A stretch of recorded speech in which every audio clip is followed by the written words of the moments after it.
नमस्कार साथियों, मैं मनीष महाल आप सभी का आपके अपने चैनल में तहे दिल से स्वागत और अभिनंदन करता हूं। मैं उम्मीद करता हूं कि आप सभी शानदार, जबरदस्त और जिंदाबाद होंगे और आप सभी की कक्षा 12 की जो तैयारियां हैं वो बिल्कुल धमाकेदार चल रही होंगी। और इन्हीं धमाकेदार तैयारियों को और भी धांसू बनाने के लिए आज हम लोग पढ़ रहे हैं कक्षा 12 की राजनीति विज्ञान में समकालीन विश्व राजनीति की किताब का अध्याय 7 समकालीन विश्व में सुरक्षा।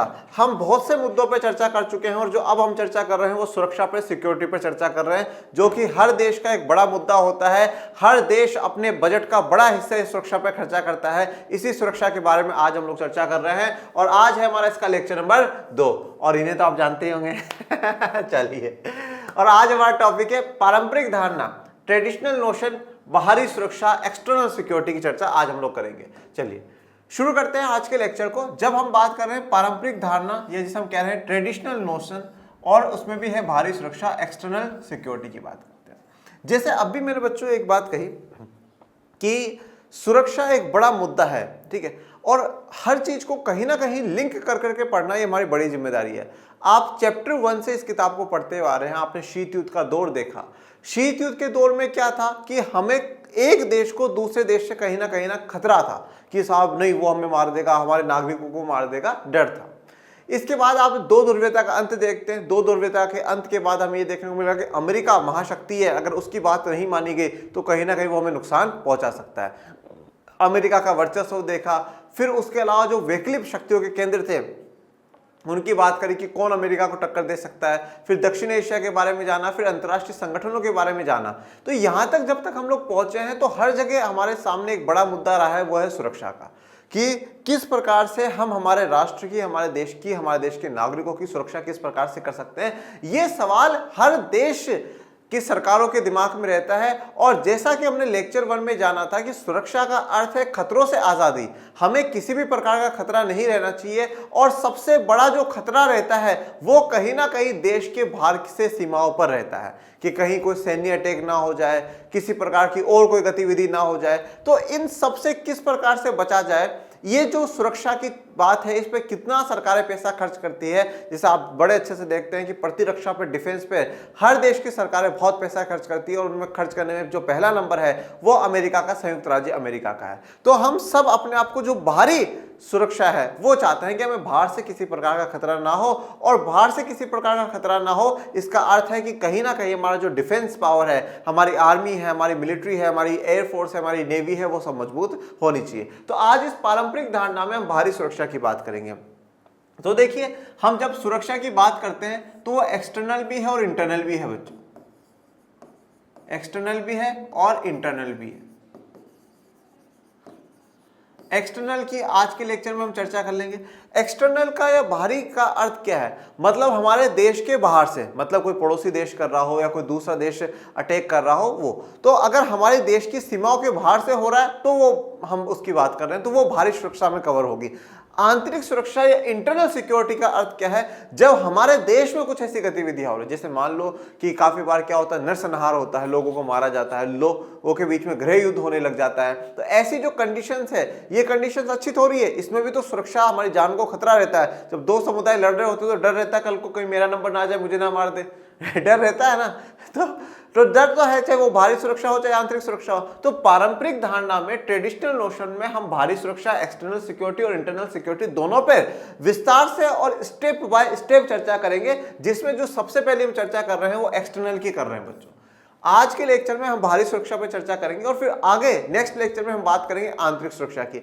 एक्चुअल में बच्चों मैं थोड़े से क्या लेक्चर छोटे ही बनाता हूँ, 35 मिनट, लास्ट 35-40 मिनट तक के रखता हूँ, क्योंकि एक्चुअल में क्या हुआ, बीच में मैंने 12th इकोनॉमिक्स के 2-3 लेक्चर 1 घंटे के, 55 मिनट के, 1 घंटे 55 मिनट के दे दिए। जैसे पहले दिन एक लेक्चर गया 1 घंटे का, कुछ बच्चों ने कमेंट कर दिया, सर प्लीज इतने बड़े लेक्चर नहीं देखे जाते, प्लीज इतने बड़े लेक्चर आप मत बनाइए। तो अपन 35-40 मिनट तक का रखते हैं। 35-40 से नीचे जाए तो वो थोड़ा ठीक भी नहीं है, इतना तो होना ही चाहिए। और आप 12th के बच्चे हैं तो 12th के बच्चों में इतनी तो कैपेसिटी हो कि साहब हम 2 घंटे, 3 घंटे, 4 घंटे लगातार बैठ करके पढ़ सकते हैं, मेहनत कर सकते हो। तो उसमें 35-40 मिनट का वीडियो तो कहाँ दुख देता होगा आपको। चलिए, तो अब पारंपरिक धारणा की बात कर लेते हैं। अधिकांशतः जब हम सुरक्षा के बारे में कुछ पढ़ या सुन रहे होते हैं तो हमारा सामना सुरक्षा की पारंपरिक अर्थात राष्ट्रीय सुरक्षा की धारणा से होता है। जब भी हम बात सुरक्षा की करते हैं जब भी हम बात सिक्योरिटी की करते हैं तो हमारे दिमाग में सबसे पहली जो बात आती है वो आती है राष्ट्रीय सुरक्षा की, नेशनल सिक्योरिटी की। जब भी सुरक्षा का मुद्दा उठता है, देखिए लास्ट लेक्चर में हमने क्या देखा कि हम सुरक्षा में सिर्फ और सिर्फ ऐसी बातों को जिक्र करेंगे जो हमारे जीवन के केंद्रीय मूल्यों पर खतरा मंडरा रहे हो और जो बड़े गहरे हो। तो उसमें से एक जो बड़ी बात है वो है कि बाहर से किसी प्रकार का अटैक हो जाना, इसलिए जरूरी क्या है, राष्ट्रीय सुरक्षा। और जब कभी कभार देश में बात चलती है कि सुरक्षा कमजोर है, तो सुरक्षा कमजोर मतलब कहीं ना कहीं राष्ट्रीय सुरक्षा कमजोर है। तो सुरक्षा शब्द आते ही हमारे दिमाग में जो सबसे पहली बात आती है वो नेशनल सिक्योरिटी की, राष्ट्रीय सुरक्षा की आती है। नेशनल सिक्योरिटी का अर्थ या राष्ट्रीय सुरक्षा का अर्थ यह है कि हमारा राष्ट्र कितना सुरक्षित है।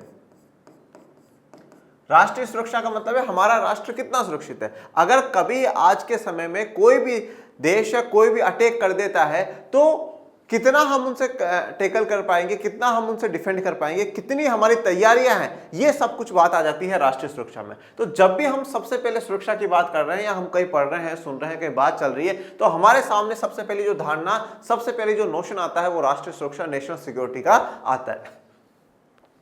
सुरक्षा की पारंपरिक अवधारणा में सैन्य खतरे को किसी देश के लिए सबसे ज्यादा खतरनाक माना जाता है। जब हम सुरक्षा की पारंपरिक अवधारणा की बात करते हैं, जो हम अभी पारंपरिक पढ़ रहे हैं, इस पारंपरिक में हम बाहरी और आंतरिक दोनों पढ़ेंगे। तो इस पारंपरिक अवधारणा में अगर सबसे खतरनाक देश के लिए कुछ माना जाता है तो वो क्या है, सैन्य खतरा।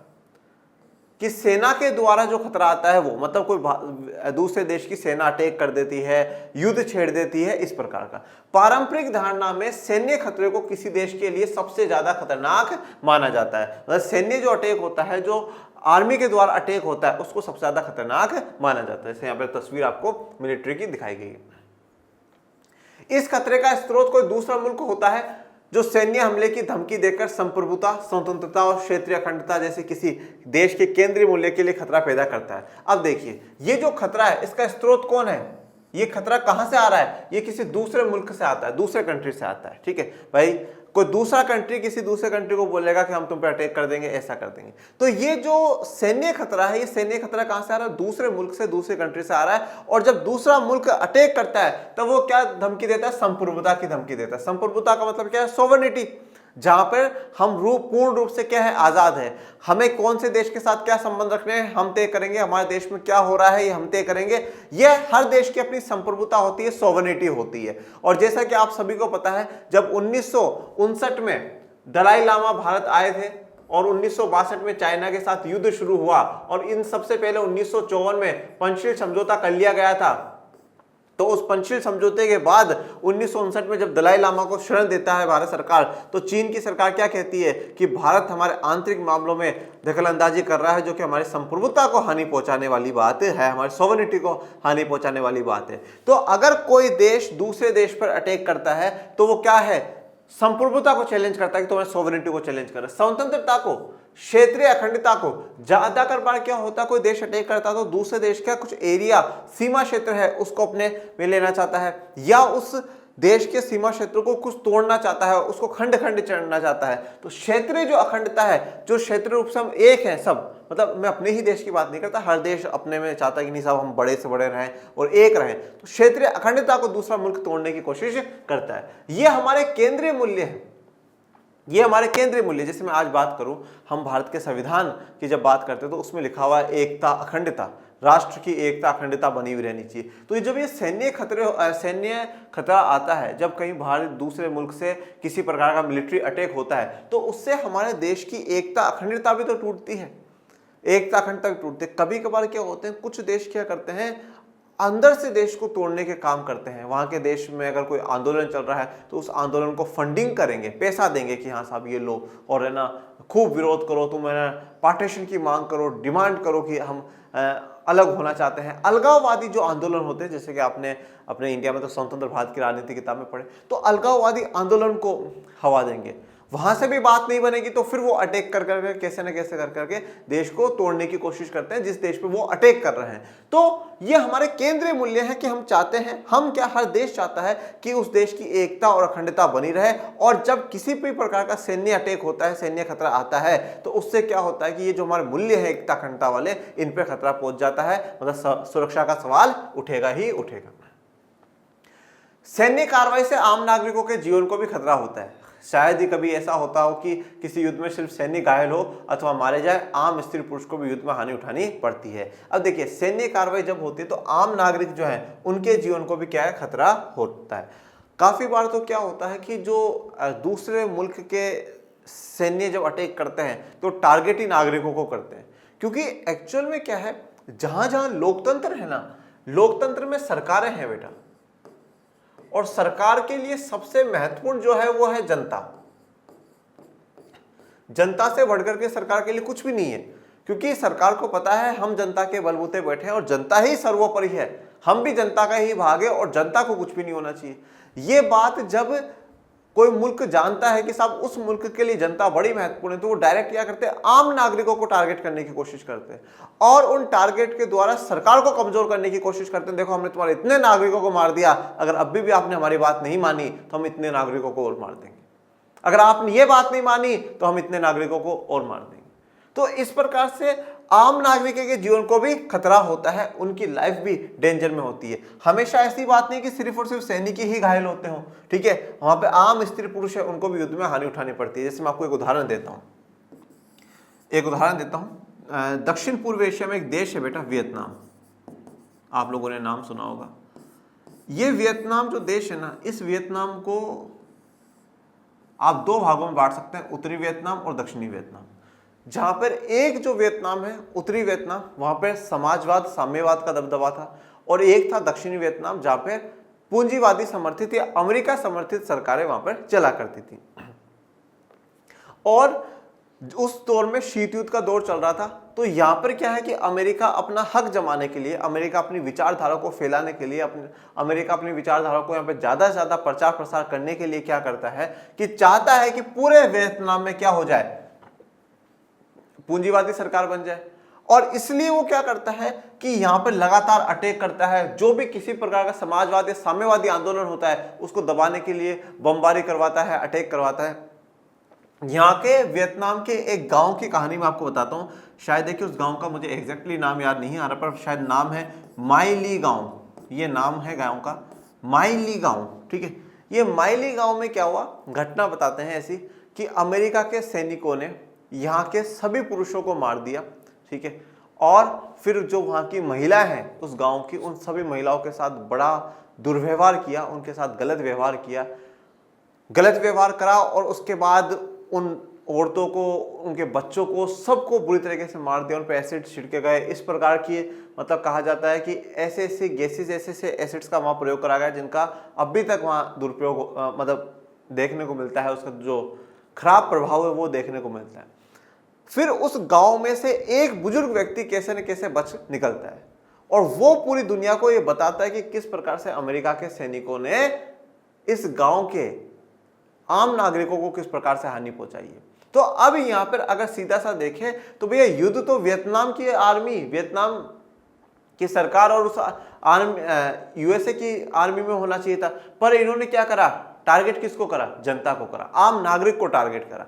फिर इसके लिए कहा जाता है कि पूरी दुनिया में अमेरिका की बुराई भी होती है, कोर्ट में भी, इंटरनेशनल कोर्ट में भी ये मुद्दे उठते हैं, ऐसे मुद्दे उठाए जाते हैं और कहा जाता है कि सबकी जो जिम्मेदार है वो अमेरिका है, ठीक है। बस मेरा यहाँ पर कोई मकसद अभी अमेरिका को कुछ बताना या अमेरिका की कहानी सुनाना नहीं है। मेरा मकसद सिर्फ इतना सा है, जो यहाँ पर पॉइंट कहा गया है कि हर बार सिर्फ ऐसा नहीं कि सैनिक ही घायल होते हो, कभी कभार क्या होता है, जो आम नागरिक है उनको टारगेट किया जाता है और आम नागरिकों को भी सैन्य कार्रवाई से खतरा उठाना पड़ता है, खतरा हो सकता है। और सीधी सी बात, एक बात यह भी है कि जैसे आज मान लीजिए आज भारत और पाकिस्तान का युद्ध चल रहा है, तो हम लोग ऐसा बिल्कुल नहीं हो थोड़ी कि हाँ हम मजे से जी रहे, नहीं, हमें एक टेंशन भी है, ठीक है, कि नहीं क्या होगा क्या नहीं होगा युद्ध में। वैसे तो देखो, अपन को तो, इंडिया वालों को तो विश्वास है, भारत की आर्मी जिंदाबाद, ठीक है, जहां जहां भारत की आर्मी है वहां कोई टिक ही नहीं सकता। पर फिर भी देखो, युद्ध वाली कंडीशन जब चलती है तो थोड़ा सा तो देश में रहता ही है ना, सरकारें भी कुछ, जैसे सबसे एक अच्छा उदाहरण मैं आपको बताऊं, सरकार सबसे पहले क्या करती है, इमरजेंसी लगाती है, इमरजेंसी लगा करके क्या करेगी, जो मौलिक अधिकार है उनको रोक देगी, किसी प्रकार का आंदोलन है उसको रोक देगी, बोला अभी नहीं कर सकते। देखो अभी हम युद्ध में बिजी हैं, युद्ध जरूरी है, उस देश को हराना जरूरी है, उसकी आर्मी को वहाँ के जो है उनको हराना जरूरी है। अब भी आप लोग अपनी डिमांड्स को होल्ड करो, अपन बाद में देखते हैं। जैसे अपन ने देखा कि 1962 में जब आपातकाल लगा, ठीक है, फिर उसके बाद युद्ध में 1971 के युद्ध में लगा, तो इस प्रकार से आपातकाल लगे ही हैं। अक्सर निहत्थे और आम औरत मर्द को जंग का निशाना बनाया जाता है, उनका और उनकी सरकार का हौसला तोड़ने की कोशिश होती है। अक्सर क्या होते हैं, जो निहत्थे मतलब क्या है, जिनके पास कोई हथियार ना हो, ठीक है। अब जो जनता है उसके पास तो क्या हथियार होगा भाई, हथियार तो आर्मी के पास, मिलिट्री के पास होते हैं। तो अक्सर जो निहत्थे लोग होते हैं आम औरत और मर्द होते हैं, मतलब जो आम व्यक्ति होते हैं, आम नागरिक होते हैं, उनको जंग का, उनको युद्ध का हिस्सा बनाया जाता है, जिससे कि उनकी सरकार का हौसला तोड़ने की कोशिश होती है।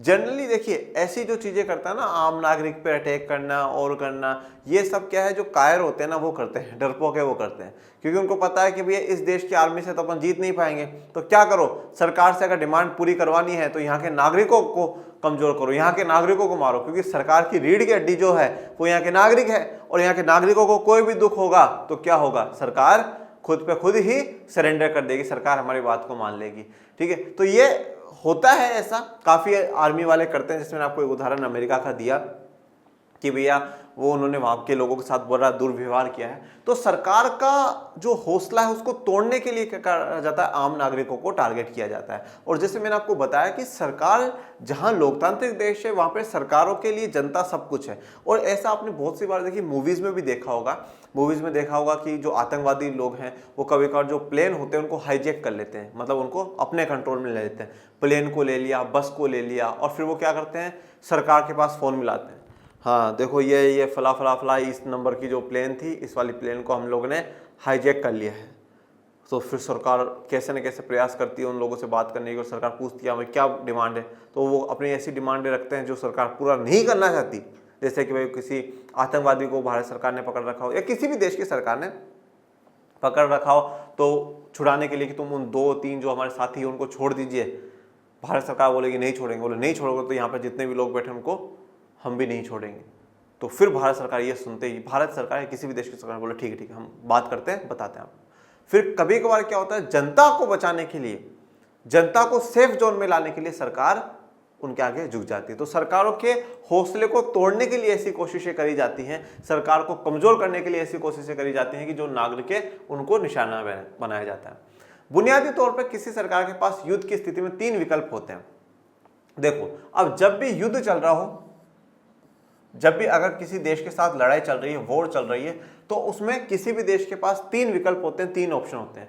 सबसे पहला क्या है, आत्मसमर्पण करना, और दूसरे पक्ष की बात को बिना युद्ध किए मान लेना, अथवा युद्ध से होने वाले नाश को इस तरह हद तक बढ़ाने के संकेत देना कि दूसरा पक्ष स्वयं कर हमला करने से बाज जाए, या युद्ध ठन जाए तो अपनी रक्षा करना ताकि हमलावर देश अपने मकसद में कामयाब न हो सके और पीछे हट जाए अथवा हमलावर को पराजित कर देना। देखिए अब 3 तरीकों से जो युद्ध होगा, तो उस युद्ध में किसी देश के पास 3 विकल्प होते हैं, 3 ऑप्शन होते हैं। क्या क्या, सबसे पहला तो आत्मसमर्पण कर दो। आत्मसमर्पण का मतलब क्या होता है, सरेंडर कर दो भैया, कि हाँ साहब हमने हार मान ली है, अब हम और नहीं लड़ सकते, हम सरेंडर करते हैं। जैसा कि आज तक पाकिस्तान करता हुआ है भारत के आगे, 1947 के युद्ध में करा, ठीक है, उसके बाद 1965 के युद्ध में करा, 1971 के युद्ध में करा, फिर कारगिल के युद्ध में भी करा। तो सारे जगह क्या करा है, पाकिस्तान ने आत्मसमर्पण करा है, सरेंडर करा है। तो सरेंडर करने का मतलब है कि भाई अब हम नहीं लड़ सकते, बस अब जितना हो गया उतना ठीक है, हम युद्ध को समाप्त करते हैं, हम आत्मसमर्पण करते हैं। आत्मसमर्पण करना, दूसरे पक्ष की बात को बिना युद्ध के मान लेना, ये इसी कहा गया। आत्मसमर्पण कर देना का मतलब क्या है, कि हम आपकी बात मानते हैं, हम आपकी बात मानते हैं। जैसे मैं आपको और उदाहरण देता हूं, जैसे मैं हमेशा एक चीज कहता हूं कि एक हम टीचर होने के नाते, देखो पहले के जो गुरु और आज शिक्षक, दोनों शब्दों में भी बड़ा अंतर है बेटा। गुरु जो हुआ करते थे वो किताबी ज्ञान शिक्षा तो दिया ही करते थे, पर वो व्यवहारिक ज्ञान भी दिया करते थे कि बेटा जीवन को जीना कैसे। और आजकल के जो शिक्षक है ना, वो शिक्षक के क्या हो गए, किताबी ज्ञान तो दे देते हैं कि हाँ ये फला फला फला फला, और सोशल में तो वो भी सही से नहीं दे रहे हैं सोशल के टीचर्स तो वो भी सही से नहीं दे रहे। हाँ बेटा तू रीड कर लिया, चलो ठीक है, तो 10 क्वेश्चन लिखवा रहा हूँ, इनका आंसर लिख लो, याद कर लेना, रट्टा मारना, याद करने में नहीं, रट लेना बेटा, ठीक है, और नंबर आ जाएंगे पूरे में से, ये कर रहा है। तो गुरु में और शिक्षक शब्दों में भी अंतर हो गया है। पर मैं जीवन में व्यक्तिगत तौर पर कहता हूँ, मैं शिक्षक नहीं, मैं गुरु बनना चाहता हूँ। जो आपको किताबों के साथ साथ व्यवहारिक ज्ञान भी दे। जब हम यहाँ पर बात आत्मसमर्पण की कर रहे हैं, आत्मसमर्पण का मतलब क्या होता है? आत्म मतलब हम खुद, समर्पण मतलब किसी को सौंप देना। ठीक है, कि भाई मैंने आपको सौंप दिया।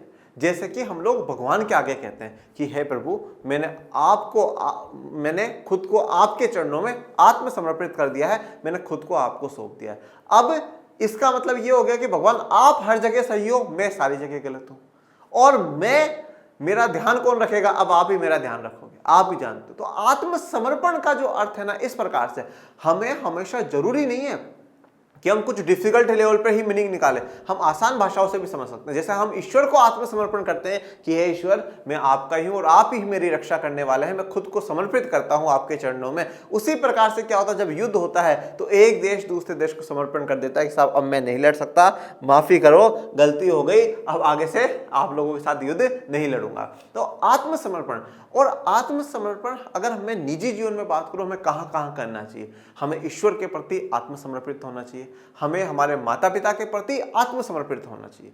वो जो कह रहे हैं उचित कह रहे हैं, सही कह रहे हैं, हमें मान लेना चाहिए। उसके अलावा हमें हमारे गुरुजनों, हमारे शिक्षक जनों के प्रति भी आत्मसमर्पित होना चाहिए कि हाँ भैया, ये गुरुजन शिक्षक जन हमारे अच्छे हैं, ये कह रहे हैं तो उनके प्रति। और हम हमेशा हमारे काम के प्रति भी आत्मसमर्पित हो कि हम जो भी कर रहे हैं हम हमारी ईमानदारी से और बेहतर तरीके से कर रहे हैं, ये बड़ा जरूरी है।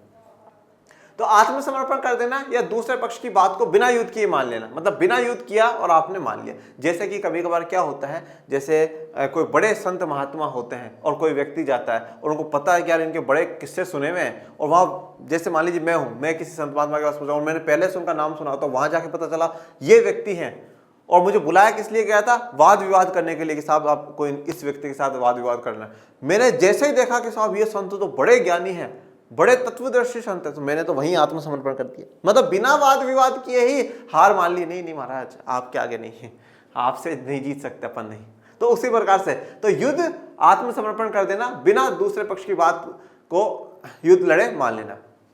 फिर पहला तो ये हो गया आत्मसमर्पण करना। दूसरा, अथवा युद्ध से होने वाले नाश को इस हद तक बढ़ाने के संकेत देना कि दूसरा पक्ष स्वयं कर हमला करने से बाज आए। ठीक है, अब दूसरा क्या बोला कि इतना आप नुकसान कर दो सामने वाले का, या नुकसान का इतना संकेत दे दो सामने वाले को कि वो डर कर करके युद्ध से मना कर दे, साहब नहीं नहीं नहीं नहीं नहीं युद्ध करना।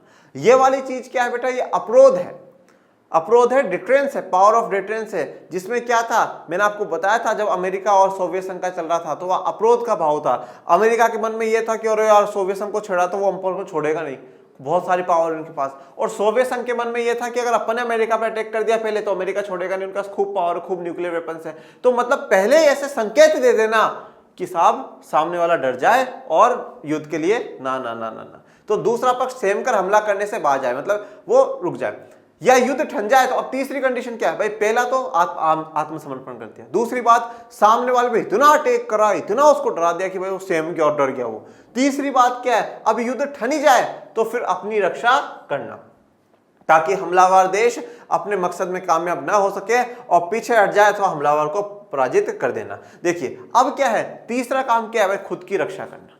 पहला आत्मसमर्पण कर दो, आत्मसमर्पण। दूसरी बात क्या है कि सामने वालों को इतना डरा दो, इतना अटैक कर दो उस पर कि वो सहम जाए। और तीसरा क्या हो कि भाई आप खुद की रक्षा करो, डिफेंस करो खुद को। ठीक है, बचाने की जो कोशिश है वो वो होनी चाहिए, जिससे कि जो आपका विरोधी देश है वो अपने मकसदों में सफल ना हो सके और जो हमलावर है वो पराजित हो जाए, वो हार जाए।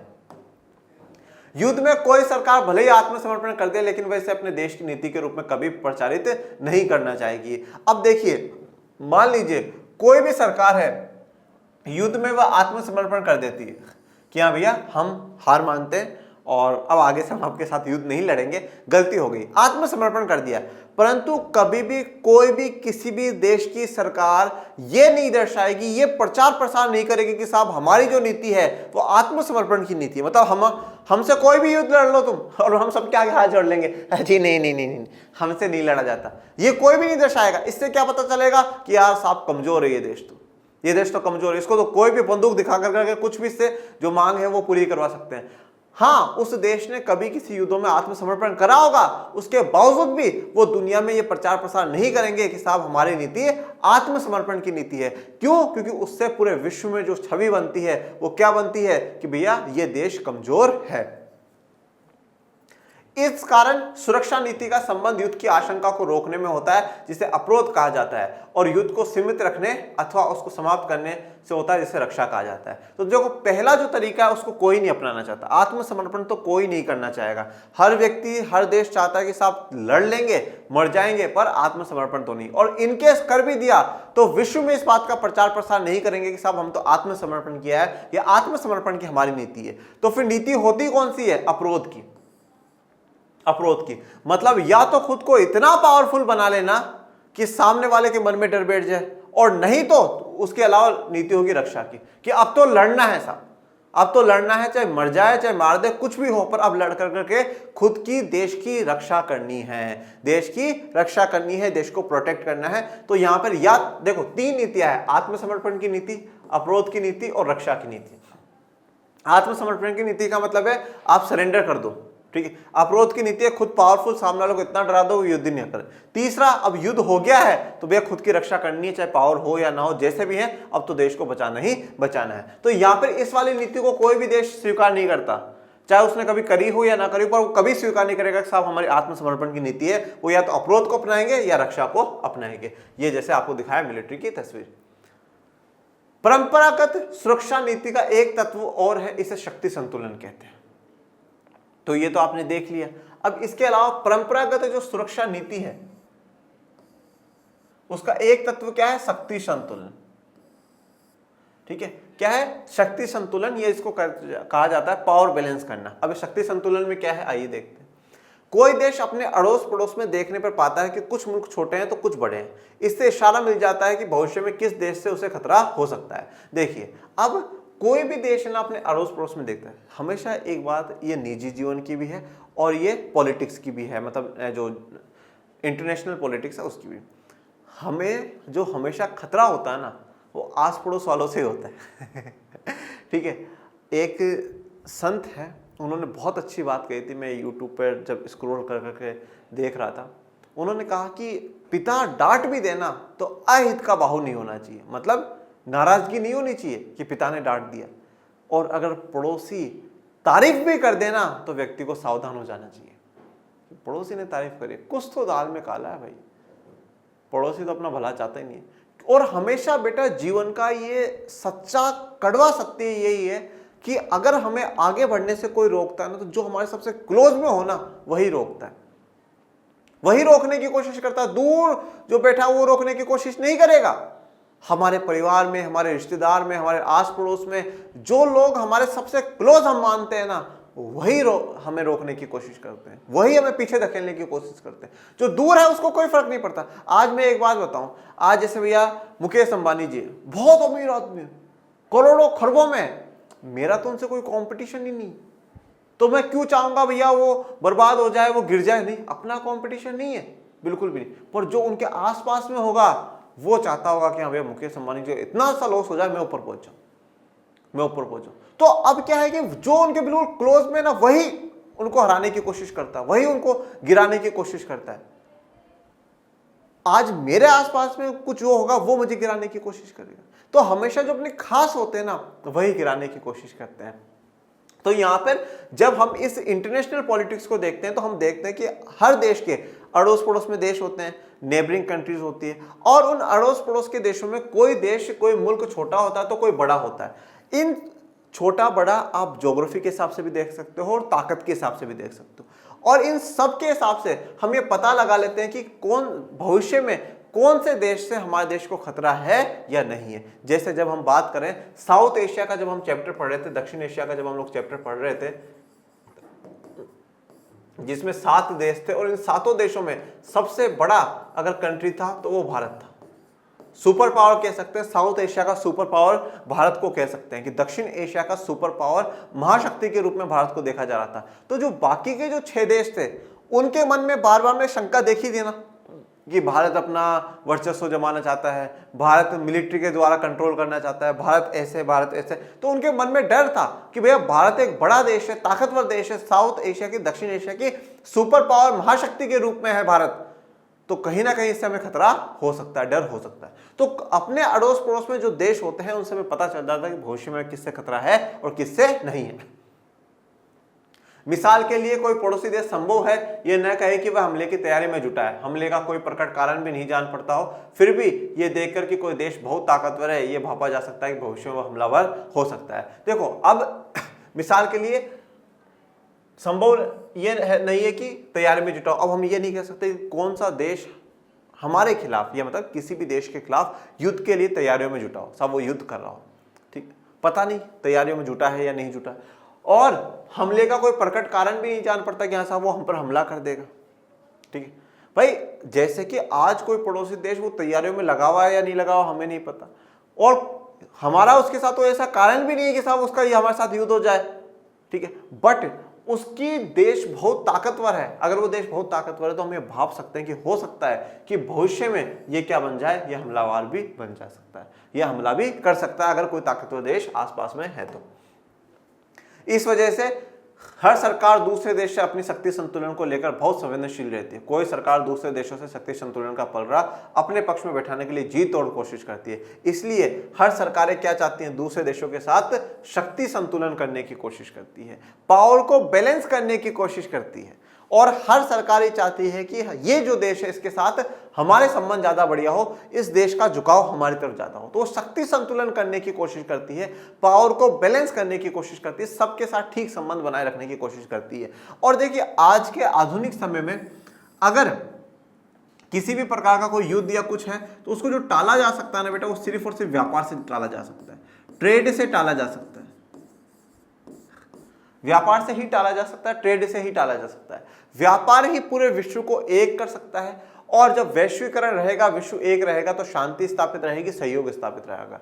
इसीलिए वर्ल्ड ट्रेड ऑर्गेनाइजेशन, विश्व व्यापार संगठन, अंतर्राष्ट्रीय मुद्रा कोष, विश्व बैंक जैसे संगठन बार बार हर देश को कहते हैं कि आप अपने देशों में से जो व्यापार अवरोधक है उनको हटा दें, हर देश के साथ ज्यादा से ज्यादा व्यापार करें। जिससे अब इसका क्या है, जैसे आज चाइना है, अब चाइना का ऐसा नहीं कि हमें फायदा हो रहा है, वो सस्ते में सामान बेचा तो इंडिया को फायदा, चाइना का बहुत बड़ा मार्केट इंडिया के कारण चलता है, हम उनका सामान खरीदते हैं।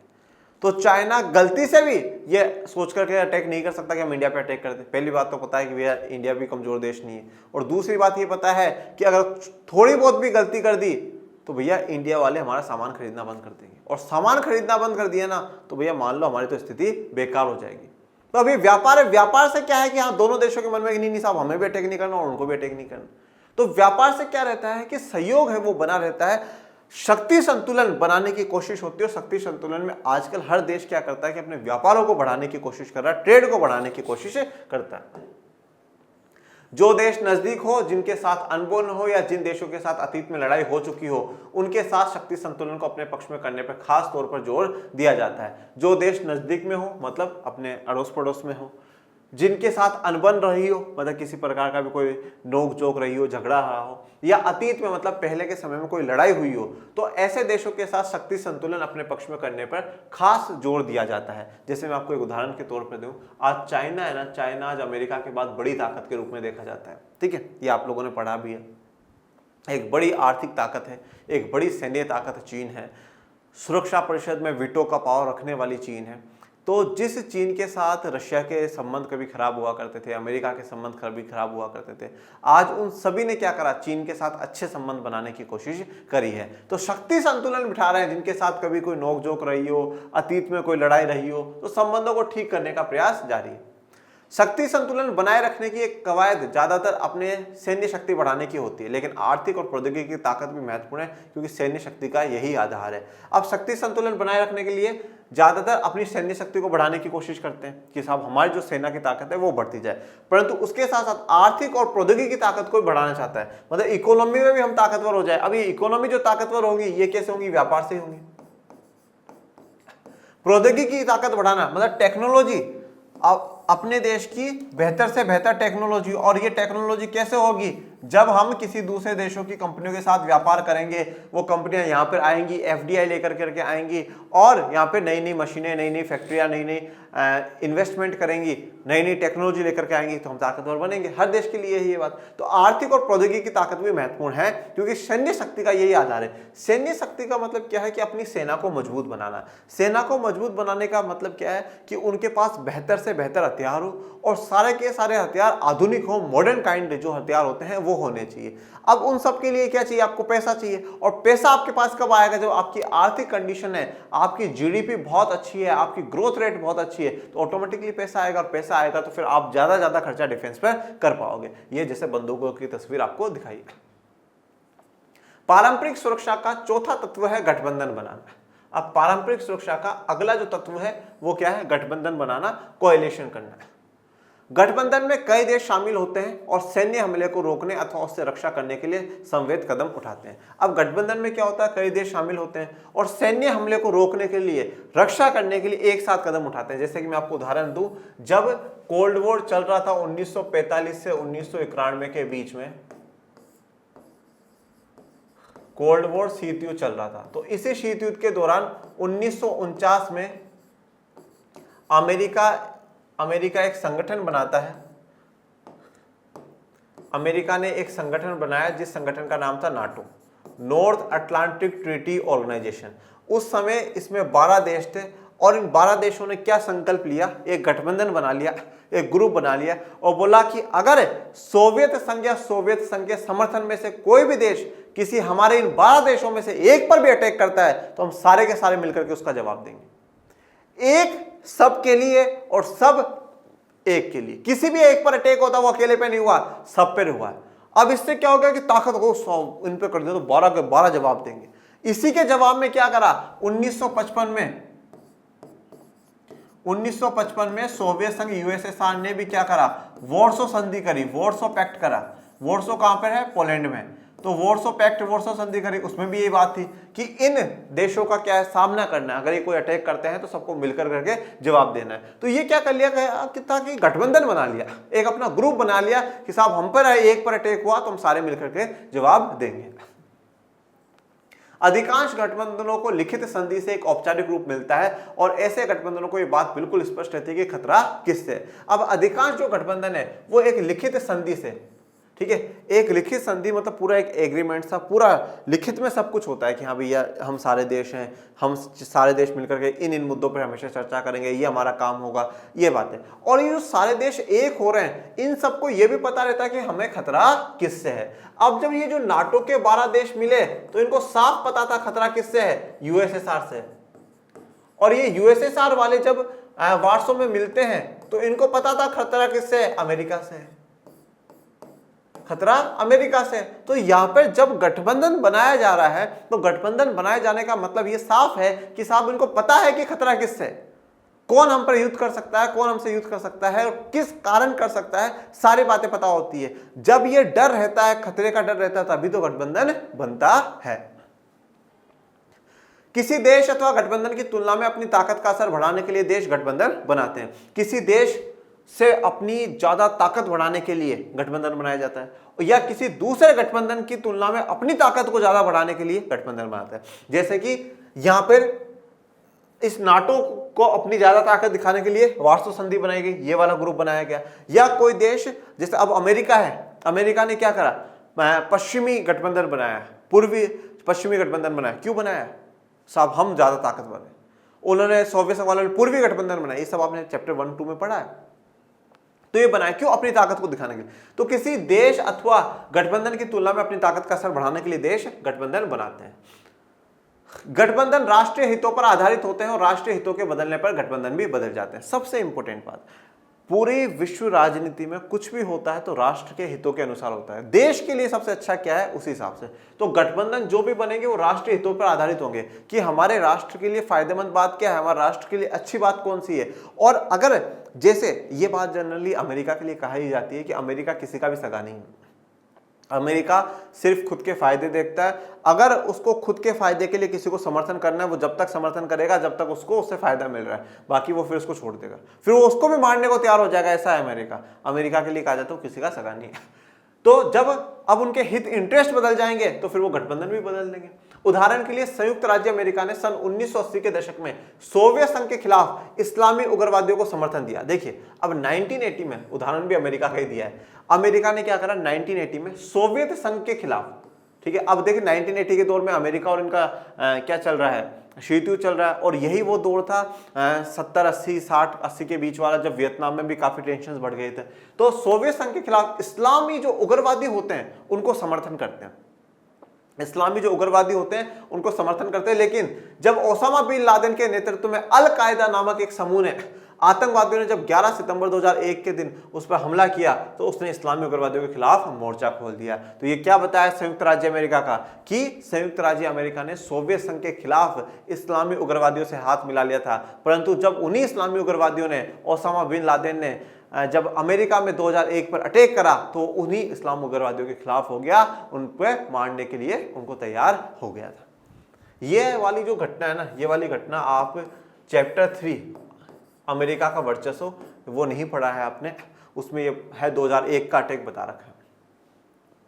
सुरक्षा की परंपरागत धारणा में माना जाता है कि किसी देश की सुरक्षा को ज्यादातर खतरा उसकी सीमा के बाहर से ही होता है। तो सुरक्षा की जो परंपरागत धारणा है उसमें माना जाता है कि किसी देश की सुरक्षा को ज्यादातर खतरा है तो उसकी सीमा के बाहर से ही होता है, मतलब उसकी बाउंड्रीज के बाहर से ही होगा।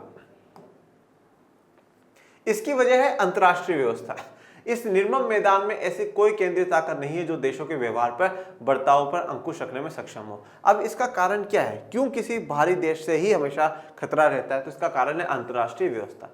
हमारे पूरे विश्व में कोई ऐसी केंद्रीय ताकत नहीं है, एक इतनी सेंट्रल पावर नहीं है जो देशों के व्यवहार और बर्ताव पर अंकुश रख सके, मतलब उनको दबा सके, उनको प्रेशराइज कर सके कि नहीं साहब आप युद्ध नहीं लड़ोगे, नहीं तो देख लेना आप पे इतनी बड़ी कार्रवाई कर दी जाएगी, ये कर दिया जाएगा। किसी प्रकार का भी दबाव बनाने वाली कोई बड़ी संस्था नहीं है। किसी देश के भीतर हिंसा के खतरों से निपटने के लिए एक जानी पहचानी व्यवस्था होती है, इसे सरकार कहते हैं। अब देखो किसी देश के भीतर अगर हिंसा हो जाए, जैसे आज मान लीजिए भारत के अंदर किसी दो समुदायों के बीच में हिंसा हो जाए और कुछ हो जाए, तो उनको तो कंट्रोल करने के लिए सरकार है, सरकार की बात सबको माननी पड़ेगी, सरकार सबसे ऊपर है, सरकार है, न्यायपालिका है, वहां तक केस जाएगा, सब कुछ, मतलब पूरा सिस्टम है, एक पूरा सिस्टम है। परंतु पूरे विश्व में अगर दो देश लड़ रहे हैं तो क्या होगा, कौन उनके बीच में मध्यस्थता करेगा, कौन उनकी बात सुनने वाला है जो वहां से समाधान मिल जाएगा, क्या मैटर है? ऐसा कोई भी व्यवस्था नहीं होती है। लेकिन विश्व राजनीति में ऐसी कोई केंद्रीय सत्ता नहीं है जो सबके ऊपर हो। सरकार तो क्या है, सबके ऊपर है, एक समुदाय वाय समुदाय सबके ऊपर है। सरकार तो दोनों से बात करेगी, इससे भी बात करेगी, इससे भी बात करेगी, समाधान निकालने की कोशिश करेगी। और इसने गलत कराया तो वो तो जुडिशरी दोनों को सजा देने की प्रयास करेगी, जो जिसने भी गलत करा है ना। पर ऐसा विश्व राजनीति में नहीं है ना कि भाई कोई एक केंद्रीय सत्ता हो जो सबके ऊपर हो, जिसकी बात सबके सब मानते हो। ये सोचने का लालच हो सकता है कि संयुक्त राष्ट्र संघ ऐसी सत्ता है अथवा ऐसा बन सकता है, पर हम कभी कभार ऐसा सोचते हैं कि संयुक्त राष्ट्र संघ एक ऐसी सत्ता है, पर है नहीं बच्चों। क्यों नहीं है? सुनो, संयुक्त राष्ट्र संघ इसलिए नहीं है, पहली बात तो संयुक्त राष्ट्र संघ एक अंतर्राष्ट्रीय संगठन है जो राष्ट्रों से मिलकर करके बना है।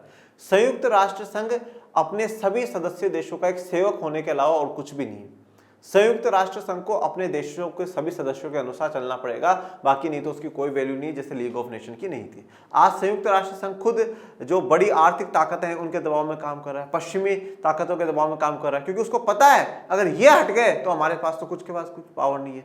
दूसरी बात, अभी सबसे बड़ी बात है युद्ध को रोकने की। तो युद्ध, भाई आज एक बात बताओ, मैं और कोई दूसरा व्यक्ति लड़ रहा हूं, हमें कोई बहुत बड़ा ताकतवर व्यक्ति समझाएगा तभी तो हम समझेंगे, नहीं तो भाई ऐसे कोई बोला यार ले मैं बैठे समझा, मैं पहले दोनों मिलकर उसको मारेंगे है ना, उसको मारेंगे। अब संयुक्त राष्ट्र संघ युद्ध खत्म कराए तो संयुक्त राष्ट्र संघ के पास खुद की कोई आर्मी हो, खुद की कोई मिलिट्री हो।